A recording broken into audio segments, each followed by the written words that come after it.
Hey guys, decided to come back and do another video. You have to excuse the angle. I simply don't have any kind of stand for my iPad. I have to film these using my iPad, and it's either up on the shelf here or so far down that you can't see anything but my ceiling. I don't have any kind of stand for it. I don't think my webcam works well enough to really do a video on a webcam. So it's been a little while for me since I've done a video, and I actually had a different idea I was going to come on to do.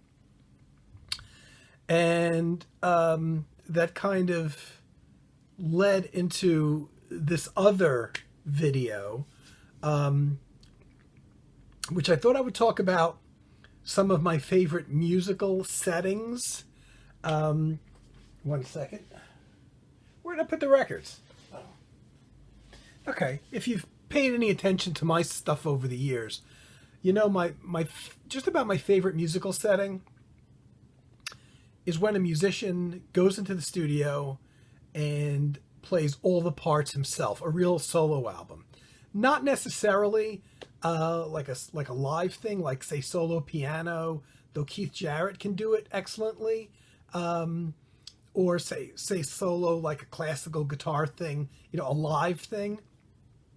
Those to me are less interesting, though I have plenty of them in my collection, only because it's essentially a live thing. And if you're dealing with one instrument, whether it's solo bass or solo piano or solo guitar, just doing it live, a lot of times you get tired, by the end of the album, because it's the same sound you consistently hear. There's a few people that are an exception to that. But when I'm talking about solo albums, my favorite thing is when a guy goes into the studio and uses the studio and overdubs himself. Playing, especially when they play a lot of different instruments. So a few of my favorites, and this isn't really the topic of the video, like Bill Connor's Swimming with a Hole in My Body is a longtime favorite, even though it's all guitars. He does use different steel string and nylon string guitars, so you get a lot of variety in the guitar sound. A real shining example of this, Ralph Towner does on a couple different occasions. He has an earlier album called Diary, which is piano, guitars, and gongs and things like that. But this album, Blue Sun, he goes all out, playing nylon string guitars, steel string guitars, piano, synthesizers, which were new to him at the time, cornet, French horn, and hand percussion. One of the few examples of Ralph playing some hand percussion, which he does nicely. And it's simple stuff. It's just very light percussion stuff like tambourines and things like that. Another, one of the few non-ECM record label things here, Stephen Coldell, Wine Dark Sea. I remember the day I bought this, a total blind buy. Guy hasn't recorded a lot. This is from the early 80s, and it's Stephen Coldell playing a lot of nylon string, but electric guitar as well. Keyboards, also plays bass. It sounds like it's mostly synthesizer bass on a keyboard, and also programs drum machines. A drum machine is kind of prominent. It definitely dates it. You could definitely hear that, oh, this is an early 80s thing, but it's a particular favorite. And Stephen Coldell does great in here. Another classic, one of my probably top 10 albums ever, is the solo album of John Abercrombie's Characters from 1977. Even though John only plays 3 different instruments, I think, on the whole album, he gets so many different tonal things going on that you don't realize that you're only hearing a couple instruments. So that's my favorite kind of setting, probably. My next favorite kind of setting might be a duo, classic duo session. John Abercrombie, Ralph Towner, Sargasso Sea. There's a lot of duo sessions, and a lot of duo sessions are live sessions, which is fine.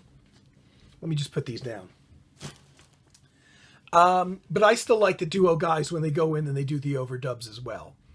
However, on today's video, all that preamble has little to do with the video. one of my other favorite settings, and there's not a lot of these around, are when an album combines those two settings. So you have the solo setting, not live, but solo, where one guy goes and is overdubbing a lot of parts himself. But there's also selections that are duo selections, or at least feature a second musician mixed in. So an album being a kind of mixture of solo and duo. There's a couple albums. I'm thinking of one in particular that almost made the grade, Nana Vasconcelos. The one, I think it's the only solo album that he made for ECM Records, has some tracks that are all overdubbed solo percussion.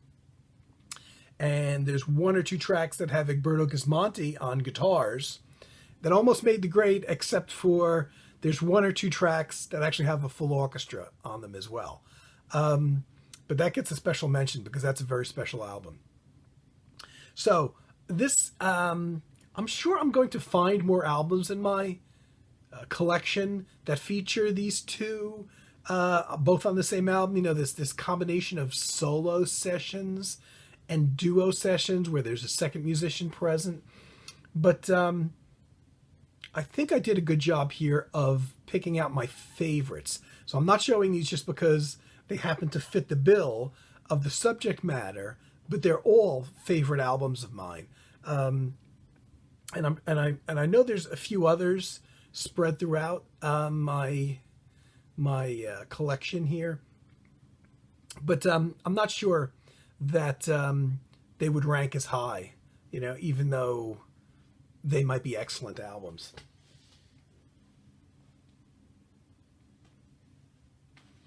So I'm going to start with one that my buddy Carm just showed in his video.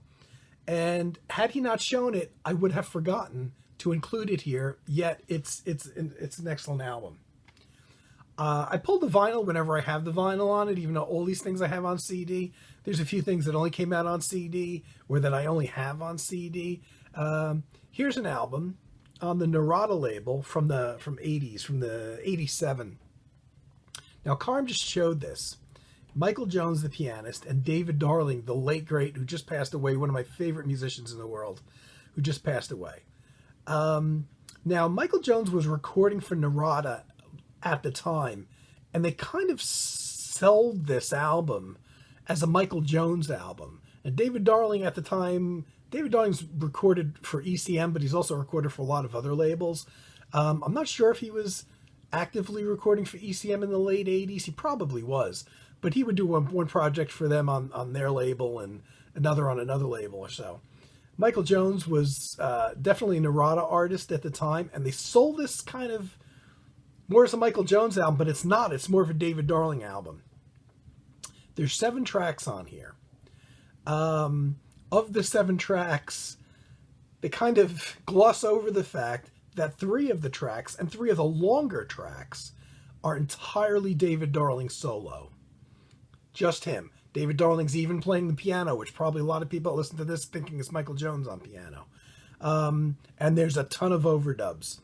And those are my 3 favorite tracks on the album, no doubt. David Darling's playing cellos. He's playing electric piano, acoustic piano, all kinds of things. There's 3 of the 7 tracks are the 2 of them together. So you can see out of the 7 tracks, only 3 of them, less than half of them, are actually duo tracks, where they're both playing together. Fine tracks. And there's one very short track, I believe that's just a Michael Jones solo piano thing. And that's it, just one track of Michael Jones solo. So it's definitely more of a David Darling album, and it's definitely better for it. Michael Jones, nice pianist, kind of stuff most of his stuff I find is just too pretty for me. Too George Winston-ish, kind of pretty. I'm really not into that kind of stuff too much, though he's a fine pianist. But this album I dig. It's a particularly good album, and probably not one that Michael Jones fans would really dig that much, because it's got a darker sheen to it, because more than half of the album is David Darling solo, and another 3 tracks are David Darling's heavily influence on the duo tracks. Definitely, the duo tracks are definitely as much David Darling as Michael Jones. But it's an excellent album. Here's a blind buy for me because I knew little about this. Robin Schilkowski, a modern day female percussionist. I bought this. Man, I didn't know anything about it, but when I saw the setting, it's just Robin Schilkowski on multiple percussion instruments, not a kit drummer so much as just every other kind of percussion, and Niels Peter Mulver, the trumpet player, who's done quite a lot of work on ECM, much more so than Robin Schilkowski has done. But it's Robin's album. And definitely, I'd say an acquired taste. You have to be into semi-avant-garde music to appreciate this. Why? Because it's kind of avant-garde, but it's not noisy at all. But you're not hearing any harmonic instruments. You're hearing a lot of duo tracks, but duo with overdubbing. I believe some of the duo tracks are live too, as well. I believe. It's just percussion and trumpet. And there's several tracks. There's 3 tracks spread throughout this album that are just solo percussion. This is a fantastic album. But again, it's an acquired taste. It's maybe not the kind of album you put on when you're not sure what you want to listen to. It's one of those things, probably of everything I'm showing here, one of the albums that tend to be more of the type of thing like you want to specifically hear this. Wonderful how Robin Schilkowski paints pictures with the percussion. And I just read in the liner notes, for once, unusual on an ECM album, are quite substantial. And they explain her concept going in. She didn't want to necessarily do just like live percussion when it came to her solo tracks, because then she thought, well, it's just like a virtuoso kind of thing. But she didn't want to do too much overdubbing, because in her mind, it's like, if I'm going to overdub a ton of percussion parts, I would just write for a percussion ensemble and bring in a whole ensemble of percussion players. So the music in here is where she does just the percussion stuff. She uses some overdubbing, but not a ton of it, but enough to get the I guess what she wants to say musically there, in creating this mood and this atmosphere using just percussion instruments. It's a fantastic album. Now we get on to the vinyl. All these I have on CD naturally. I've spoken about this album before. I love it. Gary Peacock, December Poems, which is Gary Peacock's closest thing he ever did to a real solo bass album. Recorded in December 1977. I remember the year well. There are 2 tracks on. So what you do have is basically most of the solo bass tracks on here are live. There is overdubbing on 1 track with multiple bass parts, but might only be 2 bass parts. But there's also 2 tracks where Jan Garber comes in and plays saxophone. And it works. It creates a nice change, so sonically the album doesn't stay the same throughout, but it doesn't make the jarring transition that, like if you brought in a piano player and you're sitting there listening previously to acoustic upright solo bass, and all of a sudden there's a piano there, it's just all of a sudden harmonically there's a lot of stuff going on. So the fact that you bring in a wind instrument, a solo, playing one note at a time, it flows nicely, and you just have the saxophone there on 2 tracks. And this is a personal favorite. Love this album. We lost Gary Peacock recently. It's like almost everything I'm showing here is going to be from musicians that passed away recently. Here's a good one. I almost forgot this one. I forgot to include this one while I'm flipping through my vinyl. I came across it. I'm like, oh yeah, that fits. See, these are only albums that have both solo and duo tracks. No trio tracks, nothing else. No all solo, no all duo. Bill Frisell's In Line, his very first solo album on ECM. I'm sure I've shown this before. Probably my favorite album that he ever did. It is my favorite album he ever did. Recorded in 1982. And a wonderful cover by Maja Weber, Eberhard Weber's late wife, who did all all his album covers at the time, up until her passing. And this is Bill Frisell on multiple guitars overdubbed, electric and acoustic guitars. But on 4 tracks out of the 9 on the album, Harold Anderson plays upright bass as well. And it's kind of interesting because the solo tracks tend to be a bit more floating.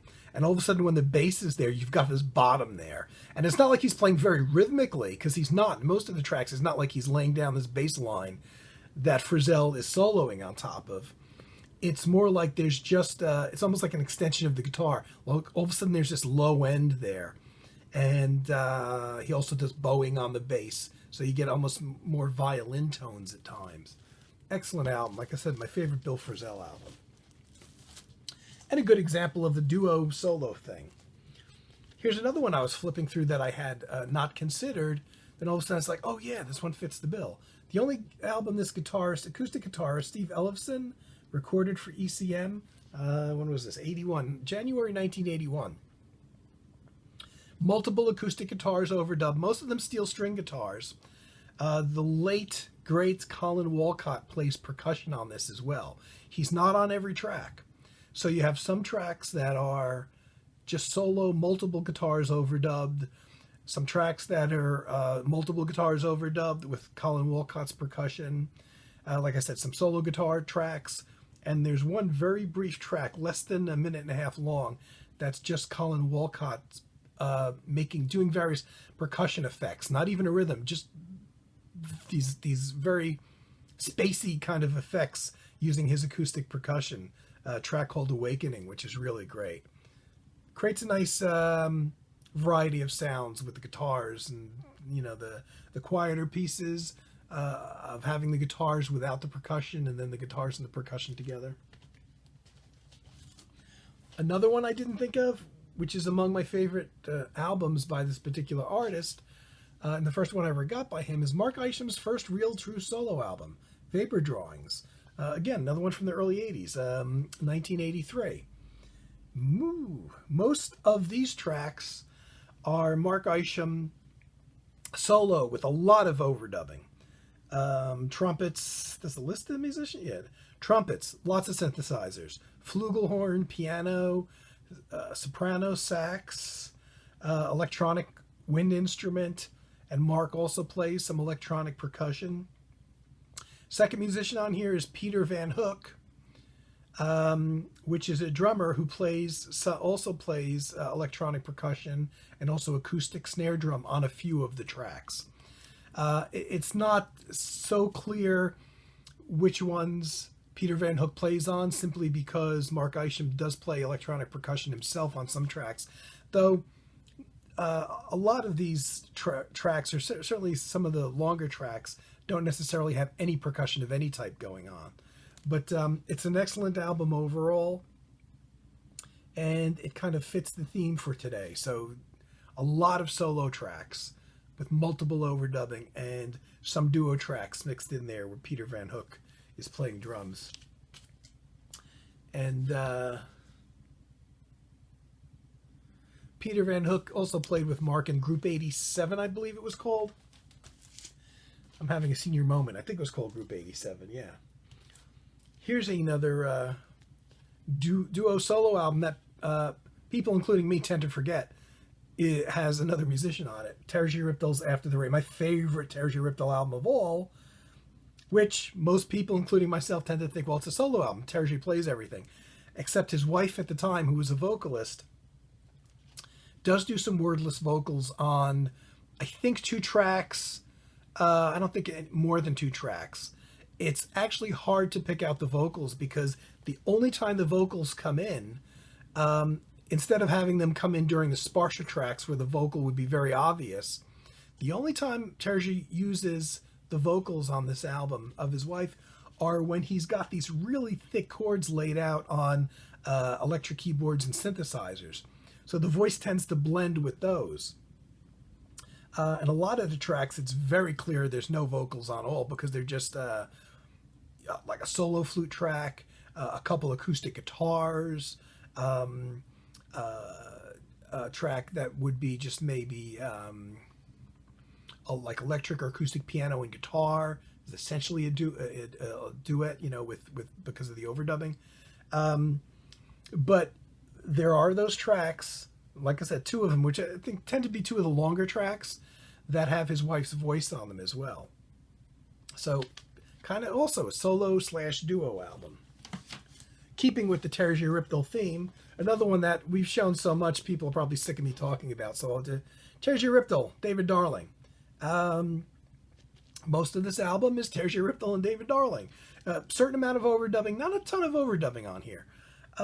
Most of the overdubbing, interestingly, Terje doesn't seem to really do much guitar overdubbing. When there is overdubbing, it's electronic keyboards laying some background pads down for the guitar to solo over, and then David Darling doing any number of things on cellos, sometimes playing rhythmically, almost like a bass player would, playing a repeated percussive figure on occasion, other times bowing it and just sounding ethereal and otherworldly and electronic himself.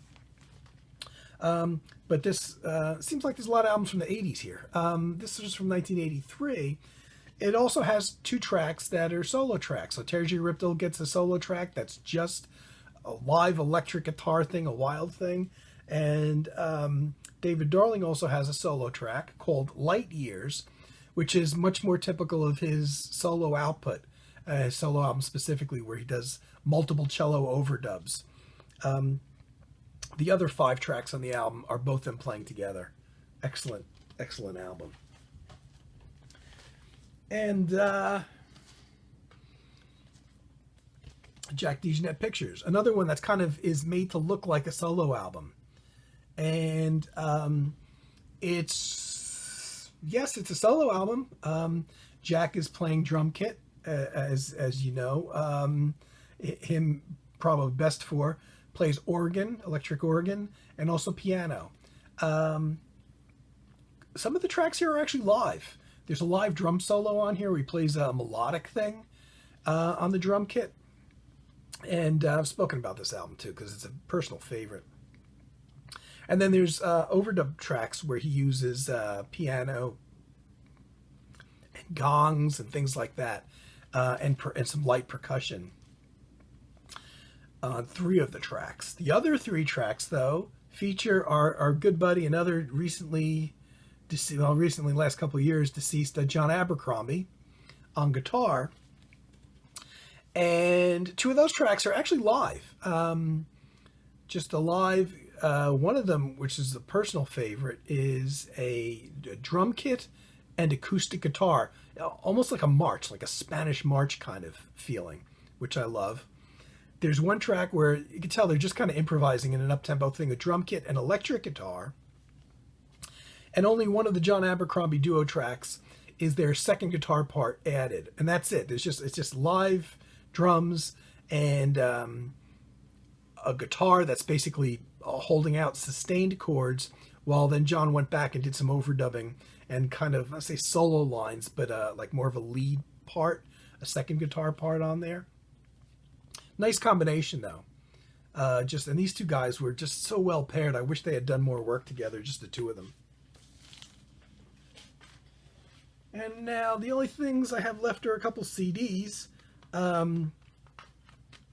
Keeping with the Jack DeJohnette theme. Hold on a second. I should have removed this sticker. Okay. Keeping with the Jack DeJohnette theme. Damn, another album from the 80s. I think this is from 85. Yes, 1985. Supposedly a soundtrack. I think it was a soundtrack to a documentary, not a movie soundtrack so much. Jack DeJohnette Zebra. Kind of unusual. I don't think it would be a lot of people's favorites. It's a bit odd. Jack DeJohnette doesn't appear to play drums at all on this, which is unusual. It's a heavy synthesizer album. Kind of say mid tempo to up tempo. A lot of a certain amount of keyboards, synthesizer oriented. No acoustic piano, which is unusual for Jack. No drum kit. There is percussion on here, but it sounds like it's sampled percussion. It sounds like a percussion loop, actually. played from the keyboard.